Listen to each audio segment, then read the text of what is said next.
Welcome to everyone. आज का ये वीडियो लेक्चर बीए पार्ट प्रथम के विद्यार्थियों के लिए राजनीति विज्ञान प्रथम प्रश्न पत्र राजनीति विज्ञान के मूल आधार।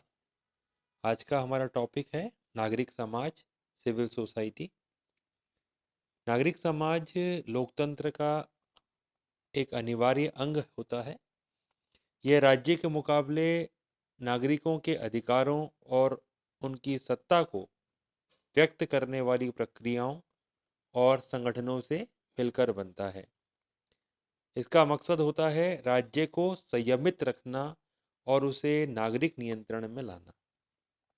जैसा आप इस रेखा चित्र में देख रहे हैं, इसमें मैंने सिविल सोसाइटी, उसके साथ state, parliament, political society, interest group, economic society, ये सारी चीज़ें इसके अंतर्गत प्रदर्शित की हैं और इन सब को समेकित करते हुए ये सिविल सोसाइटी का सर्किल बनाया है। यानी इस नागरिक समाज में जो लोकतंत्र का अनिवार्य अंग है, उसमें सभी प्रकार की हित समूह भी होंगे, आर्थिक समुदाय भी होगा और राजनीतिक समुदाय भी होगा, निजी क्षेत्र भी होंगे। नागरिक समाज की जो अवधारणा है, इसको प्रचलित करने में अमेरिकी समाज विज्ञान का महत्वपूर्ण योगदान रहा है। जर्मन दार्शनिक हीगल नागरिक समाज को पूंजीवादी समाज के रूप में प्रस्थापित करता है। साम्यवादियों ने राज्य के विरुद्ध एक हथियार के तौर पर नागरिक समाज की रचना को श्रेयस्कर माना। तो हीगल जो आदर्शवादी हैं, साम्यवादी जो विचारधारा है, ये डिफरेंस देखिए आप इसमें कि जो नागरिक समाज है उसको साम्यवादी एक औजार मान रहे हैं कि ये क्योंकि राज्य जो है वो हिंसा का प्रतीक है, इसलिए नागरिकों का अपना एक समाज जो राज्य के विरुद्ध उसके अधिकारों की रक्षा करेगा, उस रूप में नागरिक समाज को स्थापित करते हैं, मानते हैं। जबकि हीगल इसे बुर्जुआ समाज या पूंजीवादी समाज के रूप में प्रस्थापित कर रहा है। आर्थिक क्षेत्र में भी अगर हम बात करें, जो विश्व बैंक है या अंतर्राष्ट्रीय मुद्रा कोष है, वहाँ पर आर्थिक समाज में इस नागरिक समाज को इस रूप में परिभाषित किया जाता है कि राज्य आर्थिक मामलों में हस्तक्षेप ना करे। जो व्यक्तिवादी विचारधारा है, हस्तक्षेप का सिद्धांत है, लेसेज फेयर वाली बात है, वो सारी बातें आर्थिक क्षेत्र में यहाँ आ रही है। तो जैसा मैंने इस रेखा चित्र में आपको बताया था कि ये पॉलिटिकल इकोनॉमी भी इसमें इस रूप में शामिल होती है। इस नागरिक समाज की अवधारणा के दो पहलू हैं। पहला पहलू जो नकारात्मक है, जो ये कहता है कि राज्य का कार्य क्षेत्र सीमित होना चाहिए, यानी राज्य को व्यक्ति के जीवन में कम से कम हस्तक्षेप करना चाहिए। ये फ्रीमैन कहते हैं कि वही सरकार अच्छी है जो कम से कम शासन करती है। इसका मतलब व्यक्ति के जीवन में कम से कम इंटरफेरेंस स्टेट का हो, ऐसी जो विचारधारा है वो नकारात्मक है। जबकि इस पहलू में जो सकारात्मक विचारधारा है वो ये कहती है कि राज्य समाज में स्वैच्छिक संगठनों के निर्माण को प्रोत्साहन दे, ताकि व्यक्ति अपनी प्रतिभा का विकास कर सके और अतिक्रमण से बच सके। जो भी जहाँ पर भी राज्य व्यक्ति के जीवन में हस्तक्षेप कर सकता है या उसकी प्रतिभा को कुंठित कर सकता है, उसकी प्रतिभा को विकसित होने के लिए जो एनवायरनमेंट चाहिए वो है सब कुछ उसे मिले, ऐसा राज्य प्रयास करेगा, तो ये सकारात्मक पहलू के अंतर्गत आएगा। नागरिक समाज के अंग जिसमें कुछ पॉइंट्स हैं, जिसमें बाजार अर्थव्यवस्था नागरिक समाज का अंग होती है। स्वतंत्र संचार के माध्यम, जिसमें प्रिंट मीडिया, इलेक्ट्रॉनिक मीडिया सभी शामिल हैं। शासन की नीति के सभी पहलुओं पर विशेषज्ञता, स्पेशलिटी के स्वतंत्र साधन और सामाजिक संगठन के प्रत्येक क्षेत्र में स्वैच्छिक संगठनों का जाल, चाहे ये मजदूर संगठन हो, चाहे ये शिक्षक संगठन हो, किसानों के संगठन हो या अन्य कोई विद्यार्थियों के संगठन हो, इस प्रकार के संगठन जो व्यक्ति के जीवन के विकास में सहायक हो सकते हैं, ये सभी नागरिक समाज के अंग के रूप में जाने जाते हैं। आगे हम बात कर रहे हैं नागरिक समाज के मूल लक्षणों पर। इसके मूल लक्षणों में पहला बिंदु हमने लिया है लोकतांत्रिक शासन और समाज व्यवस्था। नागरिक समाज की अवधारणा विश्व के सभी देशों में लोकतंत्रात्मक शासन का समर्थन करती है। व्यक्तियों को अपनी स्वतंत्रता के हनन का सबसे अधिक भय शासन से होता है। यदि लोकतंत्री शासन होगा तो जनता को ये भय कुछ सीमा तक समाप्त हो जाता है। लोकतंत्र में जनता शासित होने के साथ साथ शासक भी होती है और जनता की जो शासन की अंतिम सत्ता है वो जनता में ही निहित होती है, जिससे स्वतंत्रता हनन की संभावनाएं क्षीण हो जाती हैं। दूसरा हमारा बिंदु है नागरिक अधिकारों और स्वतंत्रताओं का सम्मान। नागरिक समाज में सभी व्यक्तियों को नागरिक अधिकार एवं स्वतंत्रता प्राप्त होनी चाहिए। नागरिक स्वतंत्रता का तात्पर्य विचार और अभिव्यक्ति की स्वतंत्रता, प्रेस की स्वतंत्रता, साहित्य के प्रकाशन की स्वतंत्रता, सम्मेलन एवं संगठन आदि की स्वतंत्रता।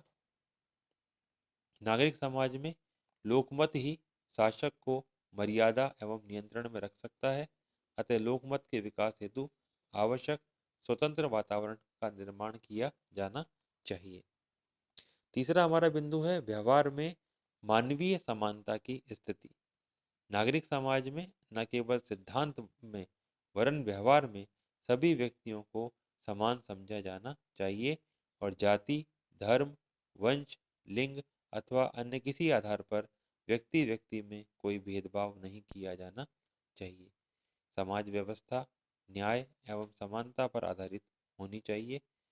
सामाजिक समानता का सिद्धांत इस मान्यता पर आधारित है कि प्रत्येक व्यक्ति के सुख का महत्व हो सकता है तथा किसी को भी अन्य किसी के सुख का साधन मात्र नहीं समझा जा सकता।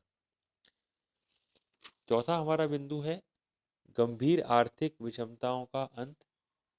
एक निर्धन व्यक्ति का संपूर्ण ध्यान, शक्ति और नैतिकता रोटी तक ही सीमित है। व्यक्तियों की अनिवार्य आवश्यकताओं के पूर्ण हो जाने पर ही वे सार्वजनिक कर्तव्यों का सही संपादन कर सकते हैं। अतः नागरिक समाज में आर्थिक समानता एक अनिवार्य आवश्यकता है। आर्थिक समानता का तात्पर्य समान वेतन या पुरस्कार नहीं है, वरन इसका तात्पर्य केवल यही है कि धन और अन्य आय संबंधी असमानता को अधिक से अधिक संभव सीमा तक दूर किया जाना चाहिए और प्रत्येक व्यक्ति को आर्थिक सुरक्षा प्रदान की जाए, उसके जो न्यूनतम आवश्यकताएं हैं उनको पूरा किया जाए। नेक्स्ट हमारा पॉइंट है ऐच्छिक समुदायों का अधिकाधिक कार्यक्षेत्र। नागरिक समाज में ऐच्छिक समुदायों को अपने कार्यक्षेत्र में बहुत अधिक सीमा तक स्वायत्तता प्रदान की जानी चाहिए। वर्तमान समय में मानव जीवन की बहिर्मुखी आवश्यकताओं को ध्यान में रखते हुए ऐसा करना जरूरी है। नागरिक समाज की अवधारणा ऐच्छिक समुदायों के महत्व को स्वीकार करती है और उन्हें प्रदान करने वे अपने कार्य क्षेत्र के संबंध में स्वायत्तता देने की आवश्यकता का प्रतिपादन करती है। तो जितने अधिक ऐच्छिक समुदाय होंगे और उनका जितना लंबा विस्तृत कार्यक्षेत्र होगा, व्यक्ति की प्रतिभा का उतना अधिक विकास हो सकता है और व्यक्ति की आवश्यकताओं की तुष्टि हो सकती है। यदि व्यक्ति अपना अपनी स्वतंत्र प्रतिभा का विकास उचित रूप से कर पाएगा तो वह समाज में एक संसाधन के रूप में स्थापित हो सकता है। मूल लक्षणों को आगे बढ़ाते हुए हमारा नेक्स्ट पॉइंट है स्वतंत्र संचार माध्यम। चाहे वो प्रिंट मीडिया हो या इलेक्ट्रॉनिक मीडिया हो, लोकमत के निर्माण में महत्वपूर्ण भूमिका होती है इनकी। ये माध्यम न केवल तत्काल घटित और विशिष्ट राजनीतिक घटनाओं के संबंध में जानकारी प्रदान करते हैं, बल्कि नागरिकों के राजनीतिक विचारों के निर्धारण में भी कभी कम व कभी अधिक भूमिका निभाते हैं। वर्तमान युग में तो जनसंचार के साधन व्यक्ति के जीवन पर छा गए हैं। यदि ये साधन स्वतंत्र हैं तो उनके द्वारा प्रशासन को मर्यादित करने का कार्य किया जा सकता है। नेक्स्ट पॉइंट है हमारा, नागरिक समाज की अवधारणा युद्ध की विरोधी है ना। चाहे वो युद्ध हो, चाहे विश्व युद्ध हो, नागरिक समाज कभी भी युद्धों का समर्थन नहीं करता है। और बल्कि हम ये कहें कि ऐसा घृणित शब्द जो है वो नागरिक समाज की शब्दकोश में ही शामिल नहीं है। 20वीं शताब्दी के पूर्वार्ध में मानव जाति दो विश्व युद्धों की विभीषिका का सामना कर चुकी है, और तीसरा विश्व युद्ध हुआ तो अणु और परमाणु बमों के प्रयोग से मानवीय सभ्यता एवं संस्कृति का ही विनाश हो जाएगा। नेक्स्ट हमारा पॉइंट है, नागरिक समाज की अवधारणा विश्व शांति की समर्थक है। नागरिक समाज की धारणा न केवल विश्व युद्ध की विरोधी है, बल्कि नागरिक समाज की अवधारणा विश्व के सभी राज्यों के बीच शांतिपूर्ण सहअस्तित्व बनाए रखना चाहती है। उनकी यह मान्यता है कि एक शांतिपूर्ण वातावरण में ही सुख और समृद्धि आ सकती है और मानवीय सभ्यता का विकास हो सकता है। अतः नागरिक समाज की अवधारणा विश्व के सभी नागरिकों और देशों को इस बात के लिए प्रेरित करती है कि वे तुच्छ व क्षुद्र स्वार्थों से ऊपर उठकर संपूर्ण पृथ्वी को अपना कुटुंब समझे और विश्व शांति स्थापित करने का प्रयत्न करें। नेक्स्ट पॉइंट है हमारा, नागरिक समाज की अवधारणा विश्व सरकार की स्थापना करना चाहती है। नागरिक समाज की अवधारणा युद्ध का सदैव के लिए अंत कर विश्व बंधुत्व तथा विश्व मैत्री की स्थापना करना चाहती है, और स्थायी रूप से विश्व शांति बनाए रखने के लिए व्यावहारिक राजनीति के क्षेत्र में विश्व सरकार की स्थापना करना चाहती है। नागरिक समाज की अवधारणा चाहती है कि विभिन्न राज्य अपनी असीमित प्रभुसत्ता का कुछ भाग त्याग कर एक विश्व सरकार की स्थापना करें। इस प्रकार के राज्य की कल्पना एक संघात्मक विश्व सरकार की कल्पना है।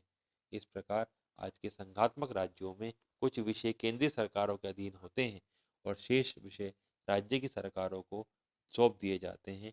ठीक उसी प्रकार नागरिक समाज की अवधारणा चाहती है कि एक विश्व संघ सारे समाज संसार की एक केंद्रीय सरकार की तरह कार्य करे, और वर्तमान राष्ट्रीय सरकारें आज की प्रांतीय सरकारों की तरह कुछ विषयों में विश्व सरकार के अधीन हो जाए। एक और बिंदु हमने लास्ट रखा है इसमें, नागरिक समाज की अवधारणा अंतर्राष्ट्रीय सहयोग, सद्भावना और मैत्री की प्रतिपादक है। नागरिक समाज की अवधारणा एक ऐसी मानवीय विचारधारा है जो ये मानती है कि संपूर्ण मानवता के हित में विभिन्न राष्ट्रों के मध्य घृणा, ईर्ष्या, द्वेष और असहयोग की भावनाओं का त्याग कर दिया जाना चाहिए। विभिन्न राष्ट्रों द्वारा अपने आप को विश्व परिवार का एक सदस्य मानते हुए सर्व कल्याण के महान आदर्श को स्वीकार किया जाना चाहिए, और इस आदर्श की प्राप्ति हेतु दूसरे राष्ट्रों के साथ प्रेम, सहानुभूति और मित्रता का व्यवहार किया जाना चाहिए।